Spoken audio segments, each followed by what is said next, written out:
घरचे संस्कार आहेत। धमकी नाही पण धमक आहे, धमकी नाही पण धमक आहे। पैसा नाही पण मनाची श्रीमंती आहे, पैसा नाही पण मनाची श्रीमंती आहे। म्हणूनच तर गर्वाने म्हणतो की मी आदिवासी आहे, मी आदिवासी आहे। जागतिक आदिवासी दिनानिमित्त संगमनेर तालुक्याच्या पठार भागातील घारगाव येथे आदिवासी बांधवांच्या वतीने भव्य रॅली काढून आदिवासी संस्कृतीचे दर्शन घडवत आदिवासी दिन उत्साहात साजरा केला। घारगाव पोलीस ठाण्याचे पोलीस उपनिरीक्षक निवांत जाधव, पोलीस कॉन्स्टेबल प्रमोद गाडेकर, सुभाष बोडके, प्रमोद चव्हाण, राजेंद्र कोरडे, घारगाव गावचे लोकनियुक्त सरपंच नितीन आहेर आदींच्या उपस्थितीत नारळ वाढवून रॅलीला सुरुवात करण्यात आली। ही रॅली बसस्थानक परिसरातून घारगाव गावठाणात भारत हायस्कूल विद्यालयात आली। तिथे तरुणांनी व महिलांनी आदिवासी पारंपरिक नृत्याचे सादरीकरण केले। त्यानंतर प्रमुख मान्यवरांच्या हस्ते थोर समाजसुधारक व क्रांतिकारकांच्या प्रतिमेला पुष्पहार अर्पण करण्यात आला। यानिमित्त रानभाज्यांचेही प्रदर्शन भरवून त्याविषयी माहिती देण्यात आली। तसेच आदिवासी समाजातील गुणवंत विद्यार्थ्यांचा सत्कार यावेळी करण्यात आला। या कार्यक्रमासाठी संगमनेर तालुक्यातील विविध गावांसह वाड्या वस्त्यांवरील आदिवासी बांधवांची उपस्थिती होती। कार्यक्रमाचे सूत्रसंचालन विजयराज कडाळे यांनी केले तर आभार सतीश बुतांबरे यांनी मानले। सुरुची भोजनानंतर या कार्यक्रमाची सांगता करण्यात आली। राघोजी भांगरे की, राया ठाकर की। जोरात डान्स तर जोरात चालला होता आवाज। आज 9 ऑगस्ट जागतिक आदिवासी दिन।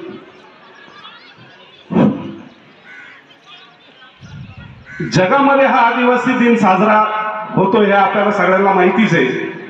हा आदिवासी दिन साजरा करण्याचे कारणे काय आहेत?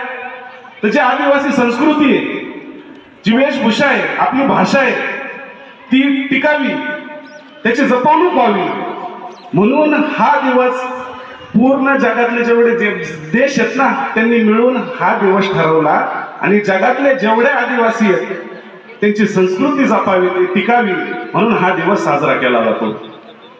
राघोजी भांगरे असतील, राया ठाकर असतील, बिरसा मुंडा असतील, हे कोणाविरोधात लढले? कोणाविरोधात लढले? इंग्रजांविरोधात लढले ना।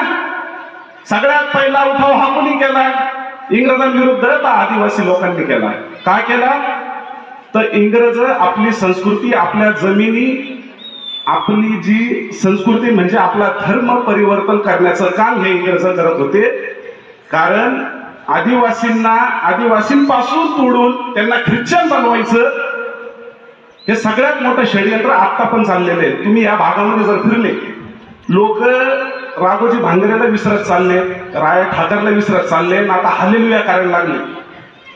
आहेत का नाही आपल्या आजूबाजूला? आहे का नाही महिलांनो? बऱ्याच प्रमाणात आपले लोक ख्रिश्चन धर्म स्वीकारायला लागलेले आहेत। माझी एवढीच विनंती आहे, एवढी सुंदर संस्कृती आहे, इतक्या छान वेशभूषा करून आलेल्या आहेत महिला, अभिमान वाटतो आदिवासी असल्याचा, पण आपले काही लोक आहेत आपली संस्कृती विसरत चालले।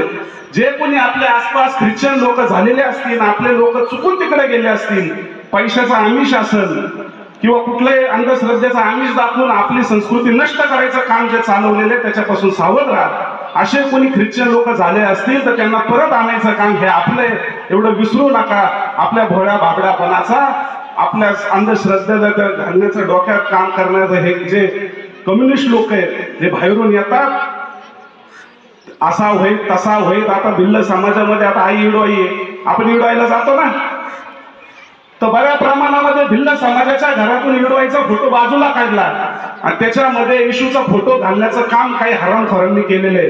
का इडवाई पावत नाही का? पावती ना, इडवायला जातो का नाही आपण? येशूला जातात। येशू आपला नाही, हा कोण आहे? हे इंग्रजांचं हे देव आहेत बाहेरचं। आपली कोण आहे कुलदैवता? ही इडवाई आहे। तिचा मान सन्मान राखणं, तिची पूजा करणं हे आपलं काम आहे। तर बऱ्याच ठिकाणी आता पुढे आपण गेला गेलो दाव्याला तर ते एखादं मौत झाली तर वारलं तर त्या पिटीमध्ये आणतात आता आदिवासी लोक, पिटीत। ह्या खूप समस्या आपल्याला याच्यासाठी लढावं लागेल। शिक्षणाची तर समस्या आहे, पण जे आज जो दिवस आहे संस्कृती जपण्याचा, ती ही संस्कृती जपून ठेवा। मी माझं भाषण थांबवतो, परत पुढल्या वेळेला जास्त बोलत जय आदिवासी. तुझं तोंडा का पडल्याचं मला माहित आहे, कारण का आपल्याला जायचंय साकुरा आणि साकूरच्या लोकांनी नक्कीच सांगितलंय. सरपंच साहेब, काल आमची चर्चा झाली की साकूरला यावर्षी जत्रेत मजाच नाही. कारण की का भाऊ, जसं तुम्ही सांगितलं ना तसाच प्रकारे आपल्या हौसा आहेत ना एवढे आहेत की आखी निम्मी जत्रा घरी घेऊन येतो आपण आदिवासी समाज, बरोबर. आणि सांगायचं म्हणजे काय, एक जरा माझं बोलायला माझ्या वाटाने एक आवाज देता का कडक. जागतिक आदिवासी दिनाचा माझा बिन माईकचा आवाज तेवढा मोठा येईल. परत एकदा जागतिक आदिवासी दिनाचा सांगायचं म्हणजे कसं, मग जास्त वेळ घेणार नाही. काय झालं मगाशी का मा सरांना सांगितलं का भाज्यांच्या विषयी माहिती गेल्याशिवाय कोणी काही चावून खाऊ नका किंवा काय नका. कारण माय मग देखला कोणतरी आजी होती, तिनं बांगड्याच्या भाजीचाच फुल खाला, वैताग नको. आणि सांगायचं म्हणजे कसं फास्ट मध्ये सांगतो, इकडे ठेवलंय काय हामिद मध्ये बराचसा प्रकारात माझे मित्र मंजू पावरी वाजे, आम्ही आहोत जंगलाचे राजे, आम्ही आहोत जंगलाचे राजे. नमस्कार मित्रांनो, आज जागतिक आदिवासी दिन. सर्वप्रथम सर्व आदिवासी बांधवांना आदिवासी दिनाच्या हार्दिक शुभेच्छा.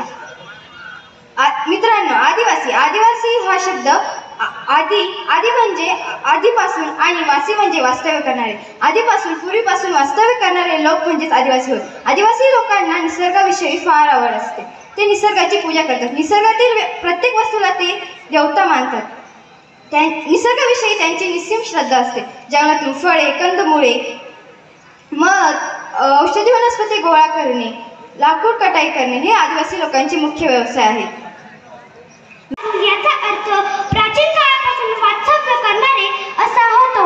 मित्रांनो, आपली आदिवासी संस्कृती खूपच सुंदर आणि वैविध्यपूर्ण आहे. शेवटी एवढेच म्हणावेसे वाटते, आदिवासी बांधवा उठ, आदिवासी बांधवा उठ, पसरव तुझे बाहू, पसरव तुझे बाहू, घे उंच उंच गगन भरारी, घे उंच उंच गगन भरारी, आणि घे कवेत प्रगती अन यशाला, आणि घे कवेत प्रगती अन यशाला. एवढे बोलून मी माझ्या भाषणाला पूर्ण विराम देते. जय हिंद, जय आदिवासी. धन्यवाद. की स्वातंत्र्य लढ्यामध्ये या ठिकाणी आदिवासींनी या ठिकाणी या चळवळीमध्ये या आदिवासींचा किती अनमोल असा ठेवा किंवा योगदान आहे, आणि म्हणून याला जागतिक आदिवासी दिन म्हणून याचं स्वरूप मिळालं. आज आपल्याला इथं या ठिकाणी हे दृश्य दिसतंय की या ठिकाणी जोपर्यंत बँजो वाजत होता तोपर्यंत एकी होती, आणि बँजो बंद झाला तेव्हा एकी तुटली. याला एकच कारण आहे विद्यार्थी मित्रांनो, किंवा इथं बसलेले सगळे विद्यार्थीच आहेत. आदिवासी बांधव याला शिक्षण अपुरं पडतंय. अधुरं शिक्षण घेऊन या ठिकाणी हा तुम्ही प्रवास करता, हे चुकीचं करू नका. उशीर झाला म्हणून इतरांवर घसरू नका. उशीर झाला म्हणून इतरांवर घसरू नका. चूक भूल जर असली काही, साप मनाने माफ करा. भविष्यात भेटू तेव्हा या सूत्रसंचालकाला विसरू नका. धन्यवाद. असे कार्यक्रमाचे आयोजक व त्यांचे जे काही नियोजन समिती आहे, या सर्वांचं मी मनपूर्वक आभार मानतो.